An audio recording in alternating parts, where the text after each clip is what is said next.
নমস্কাৰ প্ৰয়াসৰ মজিয়ালৈ স্বাগতম জনাইছোঁ প্ৰয়াসত আজি এটা নতুন শিতান আৰম্ভ কৰিবলৈ লৈছোঁ শিতানটি হৈছে আখৰ জোঁটনি অসমীয়া ভাষাটো এটা অতি চহকী ভাষা আৰু ই আমাৰ কাৰণে এটা অতি গৌৰৱৰ বিষয় আমাৰ অতিকে আপোন এই ভাষাটোৰ কেতিয়াবা কিছুমান শব্দ আমি নজনাকৈয়ে ভুল ৰূপটো ব্যৱহাৰ কৰি থাকোঁ অৰ্থাৎ আমি ভুল আখৰ জোঁটনি বা ভুল বানান ব্যৱহাৰ কৰি থাকোঁ এই শিতানটোত আমি সচৰাচৰ ব্যৱহাৰ কৰি থকা শব্দ কিছুমানৰ ভুল ৰূপ আৰু ইয়াৰ শুদ্ধ ৰূপটো দেখুৱাবলৈ যত্ন কৰিম আশা কৰোঁ সকলোৱে সহায় সহযোগিতা আগবঢ়াব আহক তেতিয়াহ'লে আমি আৰম্ভ কৰোঁ আজিৰ এই নতুন শিতানটিৰ প্ৰথম খণ্ডটো প্ৰথম শব্দটো হ'ল কনিষ্ঠ এই কনিষ্ঠত মূৰ্ধন্য ণ সলনি দন্ত্য নটোহে শুদ্ধ ৰূপ আৰু এই কনিষ্ঠৰ অৰ্থ হ'ল বয়সত আটাইতকৈ সৰু দ্বিতীয় শব্দটো হ'ল কলাসুলভ কলাসুলভত আকৌ দন্ত্যসত দীৰ্ঘৌকাৰৰ সলনি হস্ৰৌকাৰটোহে শুদ্ধ ৰূপত ব্যৱহাৰ হয় এই কলাসুলভৰ অৰ্থ হ'ল কলাত্মক অথবা কলাৰ বৈশিষ্ট্য বা গুণযুক্ত তৃতীয় শব্দটো হ'ল খাতিৰ খাতিৰত আকৌ মূৰ্ধন্যতৰ সলনি দন্ত্যটো শুদ্ধ ৰূপত ব্যৱহাৰ হয় আৰু এই খাতিৰৰ অৰ্থ হ'ল বৰকৈ কৰা অনুৰোধ বা খাটনি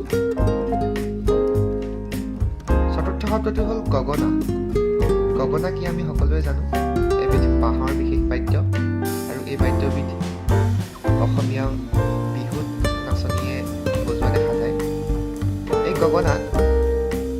সাধাৰণতে আমি লিখোঁতে মূৰ্ধন্য ণ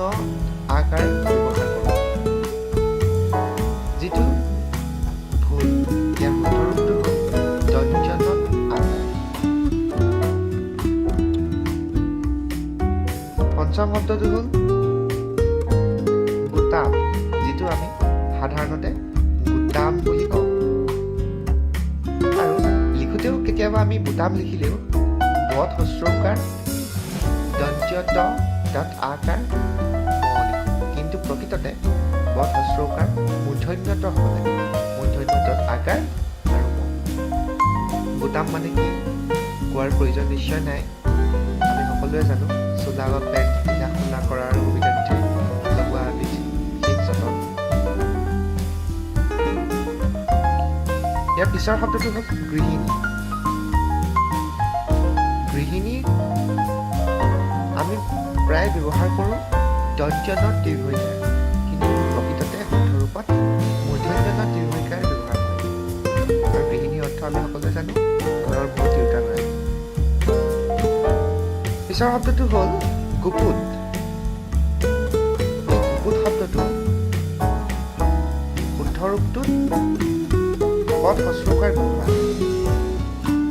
আৰু গুপুতৰ অৰ্থ হৈছে যিটো গোপন কৰি ৰখা হয় ইয়াৰ পিছৰ শব্দটো হ'ল গৌৰৱান্বিত কিন্তু আমি গৌৰৱান্বিতৰ পৰিৱৰ্তে সাধাৰণতে ব্যৱহাৰ কৰোঁ গৌৰৱান্বিত অৰ্থাৎ প্ৰকৃততে হ'ব লাগে নয়বয়ান্ব আৰু আমি ব্যৱহাৰ কৰোঁ ময়বয়াম্ব আৰু এই গৌৰৱান্বিতৰ অৰ্থ হ'ল গৌৰৱ উপলব্ধি কৰা ইয়াৰ পিছৰ শব্দটো হ'ল চলচ্চিত্ৰ চলচ্চিত্ৰত ছয়স্য ব্যৱহাৰ হ'ব লাগে কিন্তু আমি সাধাৰণতে মাত্ৰ এটা ছহে ব্যৱহাৰ কৰোঁ আৰু এই চলচ্চিত্ৰৰ অৰ্থ আমি সকলোৱে জানো ইয়াৰ অৰ্থ হৈছে কথাছবি বা চিনেমা বুলি আমি সাধাৰণতে যাক কওঁ আৰু আজিৰ খণ্ডটোৰ আটাইতকৈ শেষৰ শব্দটো হৈছে চানেকি চানেকি মানে কি আমি সকলোৱে জানো নমুনা নহয় জানো কিন্তু এই চানেকি লিখোঁতে আমি সাধাৰণতে ব্যৱহাৰ কৰোঁ কত দীৰ্ঘইকাৰ কিন্তু প্ৰকৃততে হ'ব লাগে কত হস্ৰইকাৰ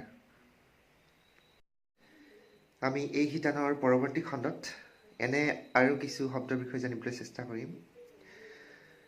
আশা কৰিছোঁ ভিডিঅ'টি চাই ভাল পালে যদি ভাল পালে তেতিয়াহ'লে লাইক কৰিব কমেণ্ট কৰিব শ্বেয়াৰ কৰিব